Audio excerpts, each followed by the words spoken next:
selamat datang di video e-learning My Skill, dan di video ini kalian akan belajar tentang search engine optimization dari sisi komponen atau SEO komponennya. Masih bersama aku Antonius Putusatria, SEO and ASO Manager Transfast. Nah, ada beberapa poin belajar yang akan kita bahas bersama di video ini.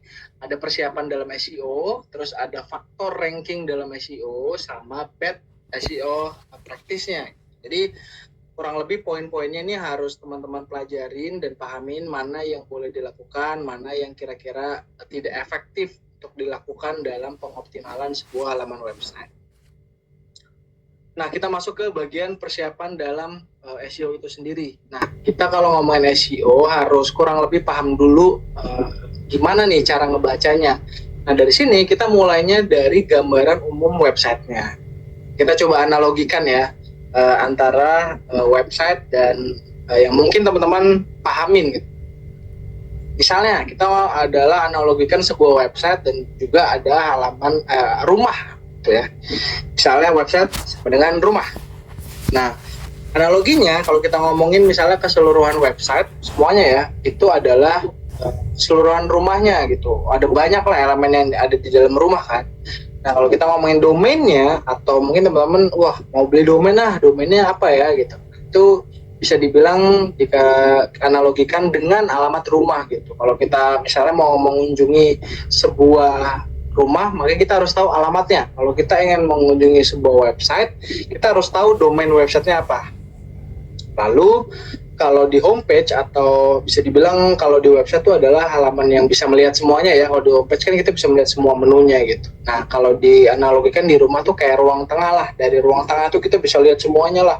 Bisa lihat kamar, bisa lihat pintu depan, teras, dapur, kamar mandi, lantai atas, tangga, semuanya bisa kita lihat. Nah, di homepage itu juga seperti itu. Kita bisa lihat semua menu yang ada di website, fitur-fiturnya website itu apa aja, kontennya apa aja gitu. Jadi semuanya terlihat gitu.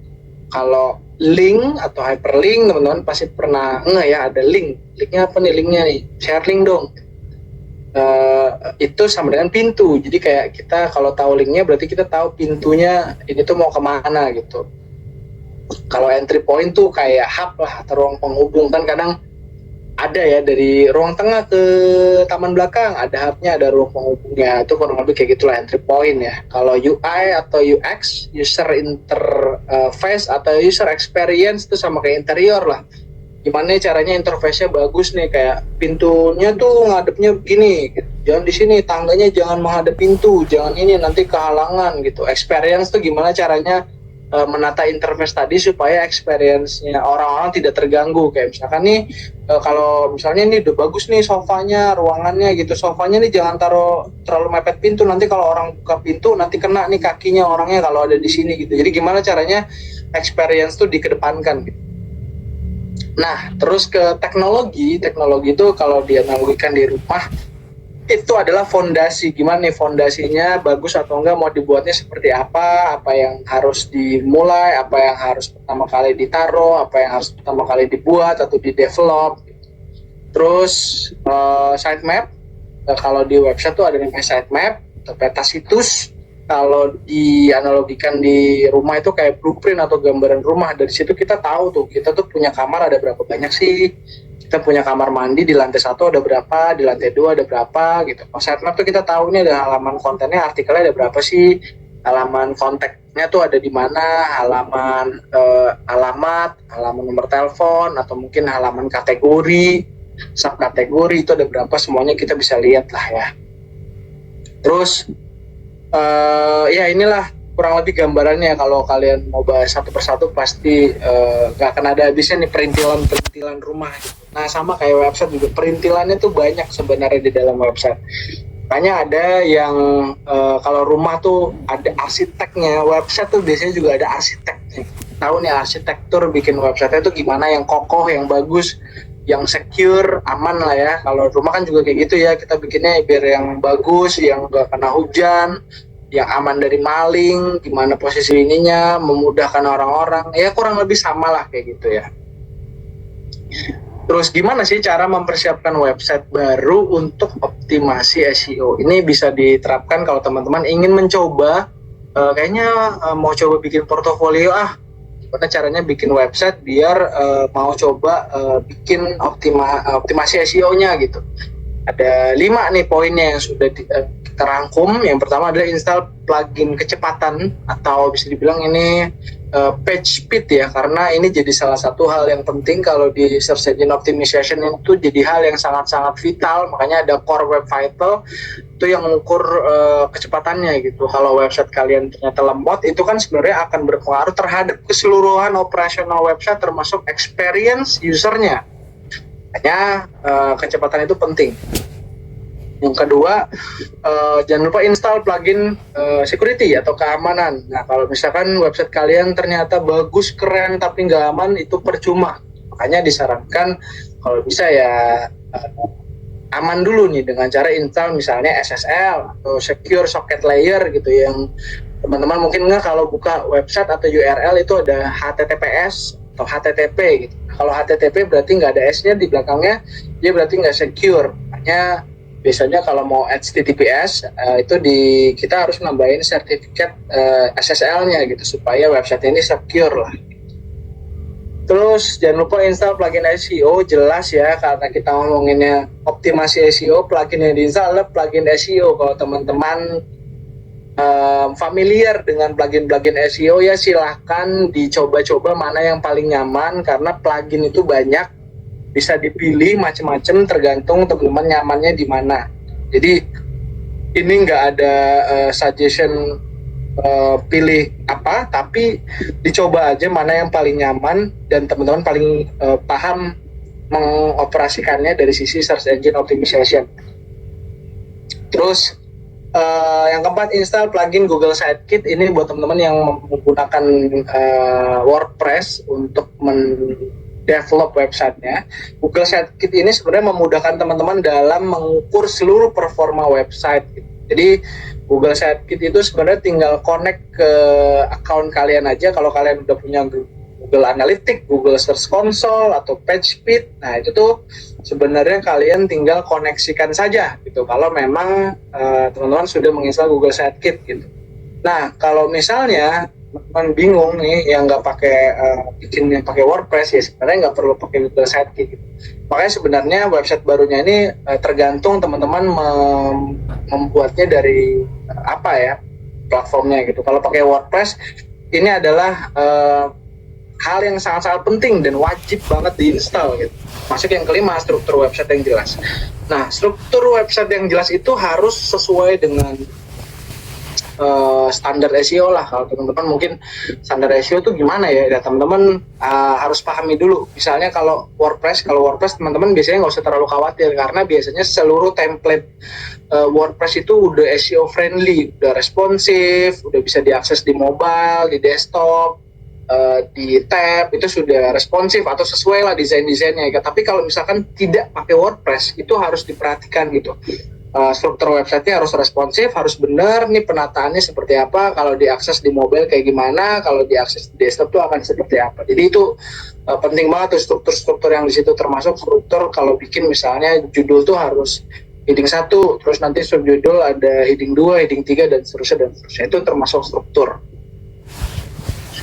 Nah, kalau mau dijelasin secara detail nih, plugin kecepatan itu sama kayak yang kita bahas tadi, plugin SEO ada banyak, teman-teman tinggal pilih mau yang mana. Tapi intinya plugin itu bisa membantu kalian meningkatkan kecepatan website gitu. Misalnya gini, ini ada 3 nih yang penting nih, ada caching, lazy load, sama gzip compression. Nah, caching itu kayak proses loading kontennya jadi lebih cepat. Kalau teman-teman punya konten yang banyak, gambar yang banyak, aset gambar yang banyak, kalau ini pluginnya bisa punya fitur ini, dia akan mempercepat loading websitenya. Jadi user tuh nggak lama-lama tuh harus loading, terutama jika teman-teman punya website dengan bandwidth yang terbatas gitu. Kan ada ya kadang-kadang paket hostingnya yang paling murah, nah biasanya itu akan berpengaruh tuh. Ini dari sisi kalian ya, belum dari sisi usernya. Kalau dari sisi usernya punya paket yang lemot, wah makin parah tuh biasanya.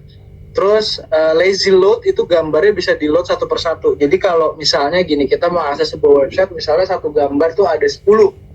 Nah, dengan adanya lazy load itu ketika dia ngeload, itu dia akan ngeload yang paling kelihatan dulu. Misalnya di sini setelah kalian mengakses website, tampilannya pertama itu ada satu gambar. Nah, dia akses satu gambarnya dulu gitu. Kalau misalkan nggak pakai lazy load, biasanya dia akan ngeload semuanya nih, yang bawah-bawah nih. Misalnya ada 10 gambar, dia akan nunggu ngeload semuanya, baru nanti orang akses. Nah, bayangkan itu akan berkali-kali lipat lebih lama. Dengan adanya lazy load, itu gambarnya akan diakses dulu, scroll ke bawah, dia akan akses satu-satu, scroll lagi, akses satu-satu gitu. Itu akan mempercepat kecepatan loading website ketimbang di load semuanya dulu gitu. Apalagi kalau elemen kalian atau aset kalian tuh banyak, misalnya ada feature image, ada gambar-gambar perintilan, ada infografis, ada video embed YouTube. Nah, itu tuh banyak tuh elemen yang makanya harus diperhatikan dengan menginstal plugin kecepatan.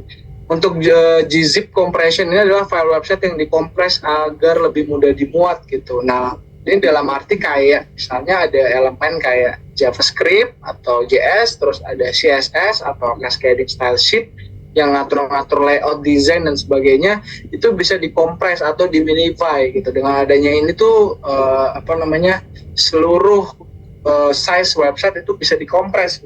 Misalkan kalau dalam satu halaman website tuh ada gambarnya 10 tadi, misalnya ada video, terus nanti ada HTML-nya, ada CSS-nya berapa kilobyte kali banyak file gitu, itu akan misalnya satu halaman total 3 megabyte gitu. Nah, kalau nggak di-compression ya 3 megabyte itu akan jadi 3 megabyte aja gitu. Tapi kalau dikompres bisa aja dia jadi 300 kilobyte. Berarti kecepatannya otomatis akan 10 kali lebih cepat kan ketika di-load oleh user. Yang tentunya anggaplah usernya misalnya kecepatannya adalah kecepatan rata-rata ya. Itu akan lebih mempercepat gitu.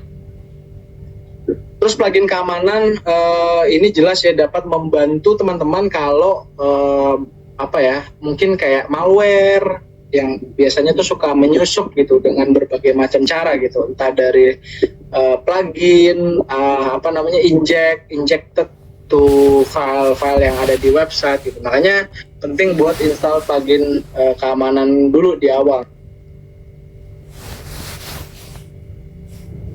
Ini misalnya gitu, tapi tahu-tahu kok tiba-tiba websitenya ngeblank atau suka kelempar kemana. Nah, itu tuh jadi hal yang sangat-sangat penting gitu untuk punya fitur malware scanner gitu. Kalau two factor authentication tuh kayak gimana caranya supaya tiap ada login atau tiap apa kita tuh pakai two factor yang harus diverifikasi dulu gitu. Misalnya kalau kalian pakai mobile banking misalnya, atau kalian masuk sosial media dan mengaktifkan fitur two factor authentication, kalian akan dapat kode. Kodenya itu yang harus kalian input ketika login. Bayangkan kalau itu virus atau hacker atau robot, terus tiba-tiba kita tidak mempunyai two factor authentication, ya jelas dia tinggal masuk gitu. Tapi kalau misalkan kita ada 2FA ini, ya jelas kita tiba-tiba akan dapat notifikasi, ini adalah kode Anda. Terus kalau kita merasa, kenapa ada kode nih? Padahal kita nggak login, berarti ada someone yang mau masuk nih. Entah itu dia hacker ataupun malware misalnya gitu. Nah, dari situ kita harus banget nih punya fitur yang ini. Terus brute force protection tuh membatasi percobaan login. Biasanya misalnya kalian bisa setup batasin loginnya tuh maksimal 5 gitu. Sama kayak mungkin kalian kalau login di mobile banking biasanya dibatasin masukin PIN salah tuh sampai maksimal 3 kali. Setelah 3 kali diblokir. Dan kalian harus membukanya dengan mendatangi cabang terdekat. Nah, itu kurang lebih lah protection-nya gitu. Jadi di website tuh juga bisa kayak gitu. Apalagi kalau website kalian tuh isinya data-data yang penting, data-data perusahaan, data-data user, itu tuh penting banget. Makanya itu harus diperhatikan. Plugin SEO ini yang tadi kita bahas bahwa ya kalian tinggal pilih senyamannya ya, tapi kurang lebih kalau aku boleh share fiturnya sebenarnya mirip-mirip gitu. Tinggal kalian mau pakai yang mana aja nih, mau pakai Yoast, mau pakai RankMath, mau pakai All In SEO, mau pakai SEO Press, atau apapun lah. Yang jelas fiturnya kurang lebih sama, tapi kurang lebih 3 fitur ini sih semuanya udah ada ya. Fitur optimasi on page, gimana caranya biar kita jadi SEO friendly, kayak bikin judul, bikin deskripsi gitu. Itu kan standar ya, itu udah ada semua sih. Terus fitur technical SEO kayak menyediakan sitemap, terus robot, itu semuanya juga udah ada di sini. Termasuk integrasi yang bisa terintegrasi dengan Google Search Console atau SEMrush atau platform measurement lainnya gitu. Apapun itu ya, itu bisa di-connect kok. Jadi sebenarnya kalian nggak usah terlalu khawatir untuk satu hal yang ini karena sebenarnya hampir semua pluginnya sama. Cuma mungkin yang beda dari sisi interface, dari sisi layout itu sebenarnya beda-beda dikit. Tapi secara fitur sih kurang lebih mereka sama. Tinggal lihat aja nih mana yang udah dipakai nih, kan kelihatan nih bintangnya. Mana nih yang banyak, bintangnya mana nih yang dikit, mana yang paling oke reviewnya gitu. Nah, terus plugin Google Sitekit nih yang tadi kita bahas, PageSpeed Insight. Kalau teman-teman ingin mengetahui datanya seperti apa, misalnya dari sisi analitik, performa kita bagus apa enggak sih, gitu, seberapa jauh, apa yang sudah kita lakukan, hasilnya kayak gimana, itu bisa dilihat di sini. Analitik, Google Search Console, dan PageSpeed Insight bisa dilihat scoringnya atau datanya gitu. Tapi ini data website sebaiknya nggak di-share keluar ya, karena ini datanya biasanya lumayan nggak bisa kita share ke sembarang lah gitu. Kalau teman-teman punya data, terus teman-teman tahu nih datanya penting banget gitu, walaupun data website bukan data user ya, tapi tetap ini kalau bisa di make sure aja jangan dibagikan keluar gitu ya. Terus struktur website yang jelas itu ya, ini contohnya nih udah dijelasin di sini bahwa struktur itu tuh tergantung jumlah halaman yang kita punya, jumlah halaman yang kita develop. Ada berapa banyak nih? Tapi intinya manfaatnya di sini ada 3. Pertama adalah memperjelas expertise dari sisi website. Se-expert apa nih si brand ini memberikan seluruh informasi yang ada dalam website.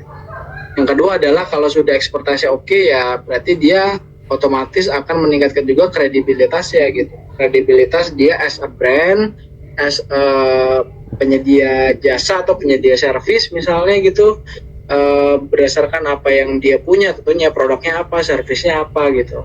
Udah expert, terus dia ternyata kredibel juga. Baru yang ketiga adalah membantu user lebih nyaman dalam menggunakan platformnya. Jadi kalau sudah expert dan sudah kredibel, wah ini ternyata strukturnya bagus ya, lengkap nih menu-menunya nih, kategorinya sesuai, maka ini berarti sudah website itu sudah dianggap banget nih, expert banget, kredibel banget. Kita ngelihat sekilas aja tuh udah tahu itu lengkap banget ya. Nah dari situ user akan nyaman gitu akan websitenya. Ini syarat yang wajib tentunya dengan part yang sebelumnya itu inline ya. Inline tuh jalan bareng, jangan expertnya bagus tapi websitenya lemot, berantakan atau nggak aman. Jadi semuanya itu sebenarnya harus berjalan dengan baik gitu, masuk struktur ini gitu. Ini ada 4 yang kita bisa bagi ya: kualitas website, kualitas konten, ada kualitas interaksi audiens, dan kualitas di luar website. Di kualitas website tuh ada 4 poin, ada website security, keamanannya kita udah bahas tadi, terus responsif, layout, and mobile friendly, lalu ada loading time, dan ada struktur navigasi website. Struktur navigasi itu yang sebelumnya kita bahas ya, ini navigasi struktur website, ada apa aja, konten-kontennya, menu-menunya, produk-produknya, fitur-fiturnya, itu semua dijabarkan. Terus kualitas konten itu adalah relevansi, keyword search, terus ada meta text and description, terus ada kualitas artikel dan struktur, serta internal link-nya, internal link atau external links yang mengarahkan ke halaman website lain tapi masih dalam satu domain, termasuk image dan video optimization yang kita udah pernah bahas ya di video sebelumnya tentang image, tentang video optimization-nya itu gimana gitu. Itu intinya ada di dalam kelompok kategori kualitas konten. Terus kalau kualitas interaksi audiens, kalau kita mau bahas lebih detail, kurang lebih matriksnya itu ada bounce rate, ada page view, dan visit duration. Kenapa kita pakai ini? Karena untuk mengukur interaksi audiens, kita butuh informasi yang jelas si user ini ngapa-ngapain aja di dalam website kita. Misalnya kalau di bounce rate itu rumusnya sebenarnya intinya gini, kalau teman-teman bingung sama bounce rate. Bounce rate itu gimana caranya supaya orang ketika sudah masuk website kita, dia nggak keluar gitu, tapi dia mengeksplor seluruh halaman website kita gitu. Nah, dengan adanya itu berarti akan lebih kelihatan bahwa oh ternyata website kita tuh menjawab kebutuhan dia ya, karena dia mencari tahu lagi informasi yang ada di dalam website kita, dia pindah halaman, dia menuju halaman home, dia lalu ke kontak, lalu dia mungkin dia berinteraksi dan akhirnya dia melakukan pembayaran atau pembelian transaksi di website kita gitu. Nah, didukung dengan juga page view-nya. Page view-nya nih berapa nih? Ada kenaikan kah? Ada keturunan kah? Atau misalnya penurunannya terlalu besar ataupun penurunannya kecil, atau mungkin kenaikannya nge-spike banget gitu. Itu adalah kita bisa mengukur kualitas audiens kita gitu dari sisi interaksinya ya.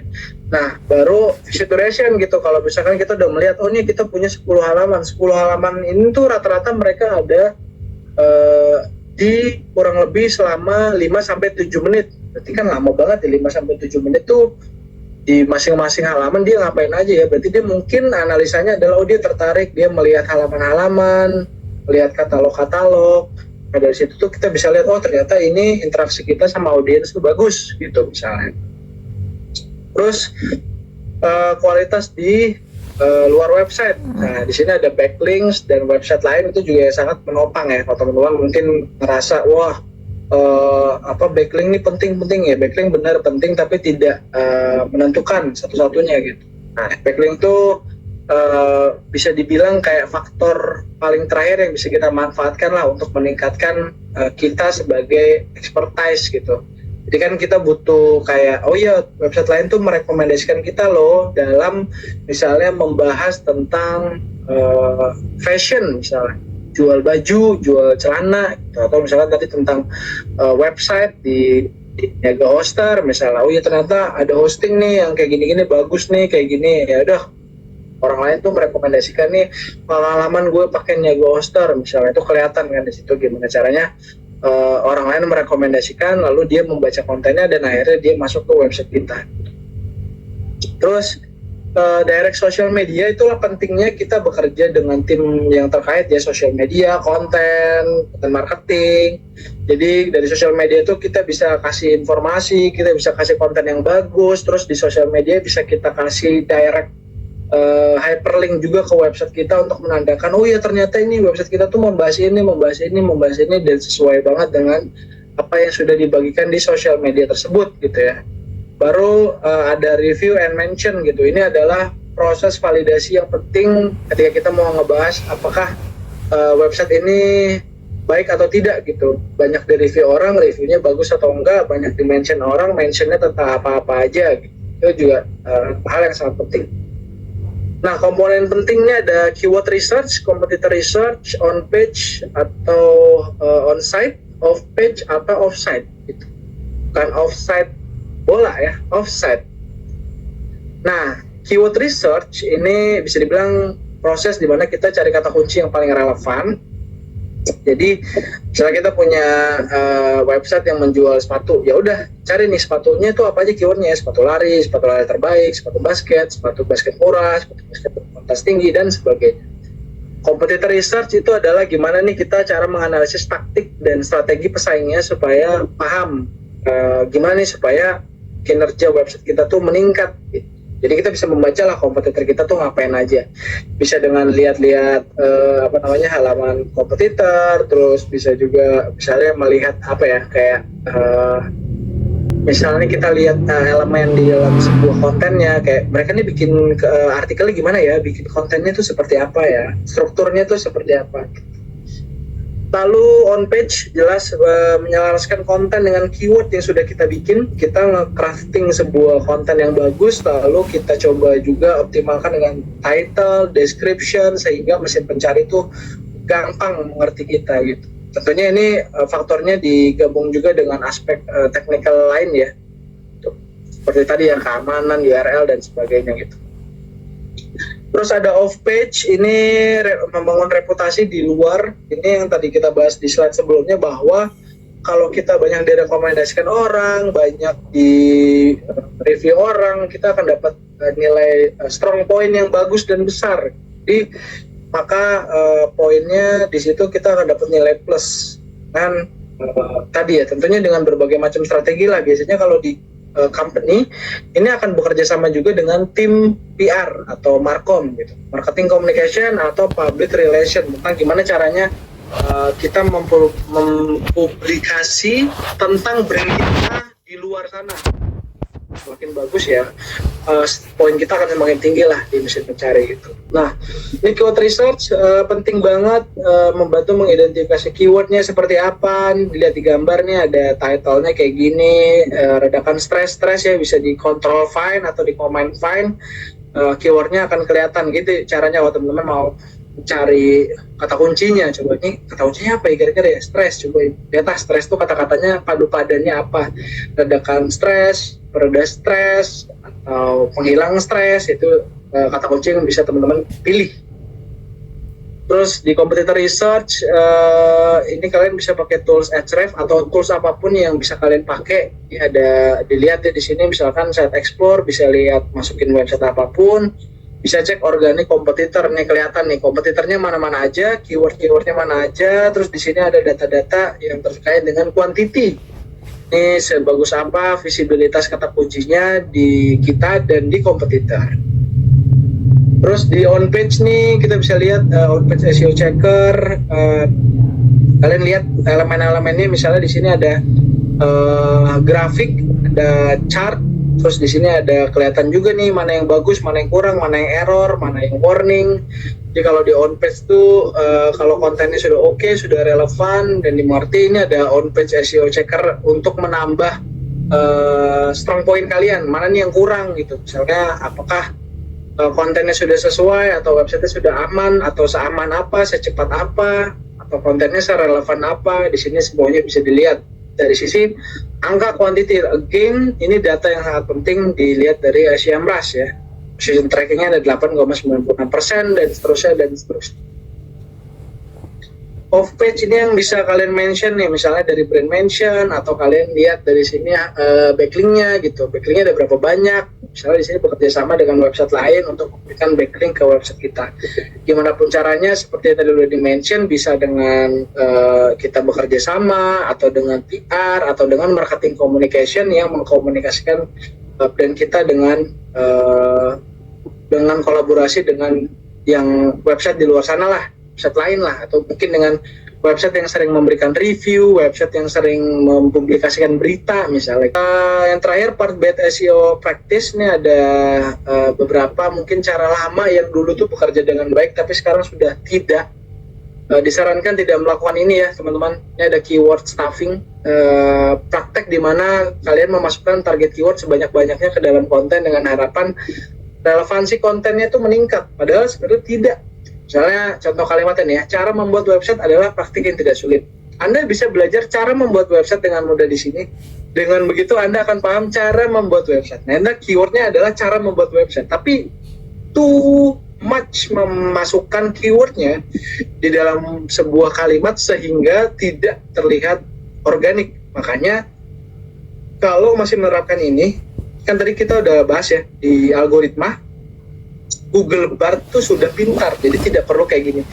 Kalau dulu ini bekerja karena dulu nggak ada Google Bar gitu. Nah, Google Bar itu mendeteksi ini, makanya disarankan tidak boleh lah pakai cara-cara keyword stuffing. Terus link spam, ini ada praktek yang bertujuan memanipulasi rank dengan memanfaatkan link atau backlink. Ini contohnya ya, jual beli backlink. Kan ayo bang, jual beli dong backlink saya. Bisa bikin nih, nilainya bagus. Ya itu disarankan tidak. Terus misalnya menyembunyikan link atau backlink di halaman website, biasanya itu dibikin colornya putih jadi nggak kelihatan. Tapi kan kalau Google kan mainnya dari dia nge-crawl HTML ya, jadi HTML kan pasti ada dong. Kalau di interface-nya nggak kelihatan, tapi di HTML-nya pasti akan kelihatan. Terus melakukan cross-linking secara berlebihan tuh kayak dari website A ke website B itu saling bertukar link, tapi terlalu berlebihan gitu. Kalau cuma satu sih nggak apa-apa ya, atau dua maksimal. Terus yang terakhir, menyimpan random backlink di kolom komentar website lain ini sangat-sangat tidak, dan sekarang udah nggak apa ya, tidak powerful, tidak berguna lah gitu. Kayak gini, terima kasih infonya gitu loh, di bawah dikasih nama, dikasih keyword, dikasih hyperlink. Nah sekarang nih sudah tidak kepake lagi, udah capek nyarinya, susah, masukin manual, belum tentu di approve komennya, nggak berguna, jadi capek, mending tidak ya.